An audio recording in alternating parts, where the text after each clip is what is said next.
আসন্ন 27শে ডিসেম্বরে অনুষ্ঠিত হতে যাওয়া বিশ্রামগঞ্জ মিনি স্টেডিয়ামে শ্রী শ্রী ঠাকুর অনুকূলচন্দ্রের 138তম জন্ম মহোৎসবকে ঘিরে 26শে ডিসেম্বর সকালে অনুষ্ঠিত হয় এক সাংবাদিক সম্মেলন।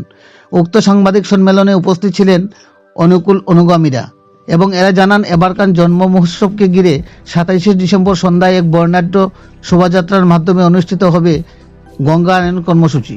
এতে অংশগ্রহণ করেছেন সিপাহীজলা জেলার 6টি সৎসঙ্গ বিহারের অনুকূল অনুগামীরা। এবারের জন্ম মহোৎসবটি ঠাকুর শ্রী শ্রী অনুকূলচন্দ্রের 138তম স্বস্তিকারণিক জন্ম উৎসব। এই মর্মে 28শে ডিসেম্বরে অনুষ্ঠিত জন্ম মহোৎসবকে ঘিরে উৎসব প্রাঙ্গণে অনুষ্ঠিত হতে চলেছে স্বাস্থ্য শিবির, আর্ট গ্যালারি সহ বিভিন্ন ধরনের সাংস্কৃতিক অনুষ্ঠান। এছাড়াও অনুষ্ঠিত হবে ঠাকুরের প্রার্থনা বন্দনা। এই মর্মে উৎসবে আগত প্রায় 50,000-এরও অধিক ধর্মপ্রাণ পুণ্যার্থীদের মধ্যে আয়োজন করা হবে মহাপ্রসাদের আয়োজন। উৎসব পরিচালন কমিটির পদাধিকারীরা জানান, 138তম জন্ম মহোৎসবকে ঘিরে জাতি ধর্ম বর্ণ নির্বিশেষে সিপাহীজলা সহ রাজ্যের সমস্ত প্রান্তের ভক্তবৃন্দদের শুভাগমন কামনা সহ আমন্ত্রণ জানিয়েছেন সাংবাদিক সম্মেলনের মাধ্যমে। উক্ত সাংবাদিক সম্মেলনে উপস্থিত ছিলেন ঠাকুরের বরিষ্ঠ অনুগামী তথা পরম শিষ্য সুনামুরা মহকুমা স্বাস্থ্য আধিকারিক ডক্টর রাজেশ দাস, বিশ্রামগঞ্জ 138তম ঠাকুরের জন্ম মহোৎসব কমিটির সম্পাদক রতন ঘোষ সহ অন্যান্য অনুগামী সহ শিষ্য সামন্তরা। বিশ্রামগঞ্জ থেকে নিজস্ব প্রতিনিধি রিপোর্ট, শ্যামলী ত্রিপুরা। দাদা, আপনারা সাংবাদিক সম্মেলন ডেকেছেন। সবাইকে জয়গুরু ও নমস্কার।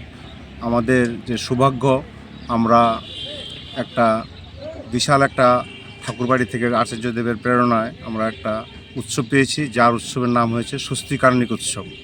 এই উৎসবের সূচনা হবে আগামী 27 তারিখ শনিবার দিন থেকে, দুপুর থেকেই সূচনা হবে এবং 2টা থেকে সাংস্কৃতিক অনুষ্ঠান এবং সন্ধ্যা প্রার্থনার পরে আমাদের একটা বিরাট একটা বর্ণাঢ্য শোভাযাত্রা হবে।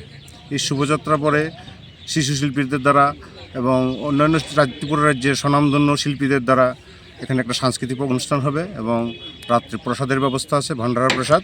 প্রত্যেকেই প্রসাদ নেবেন এবং পরদিন সকালবেলা 7:30 থেকে ঠাকুরের প্রার্থনা এবং নামদেন থেকে শুরু করে আরম্ভ হবে এবং সারা দিনব্যাপী বিশাল একটা সাংস্কৃতিক অনুষ্ঠানের মাধ্যমে সারা দিনব্যাপী চলবে এবং বিনামূল্যে স্বাস্থ্য শিবির এবং ওষুধ বিতরণ।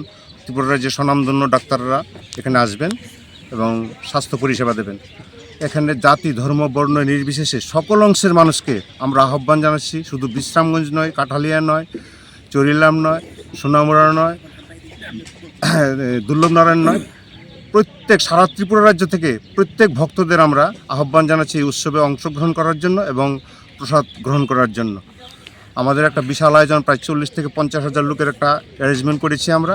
এখন থেকে ঠাকুর আমাদের কি করে, আমরা প্রত্যেকের কাছে বিশেষ বিনম্রভাবে আবেদন রাখছি প্রত্যেকে যাতে উৎসবে অংশগ্রহণ করে। মানে শোভাযাত্রা কবে হবে? শোভাযাত্রাটা হবে 27 তারিখ সন্ধ্যার সময়। রেলির মাধ্যমে বিশাল একটা রেলি হবে এবং খুব সুন্দর বর্ণাঢ্য একটা শোভাযাত্রা হবে।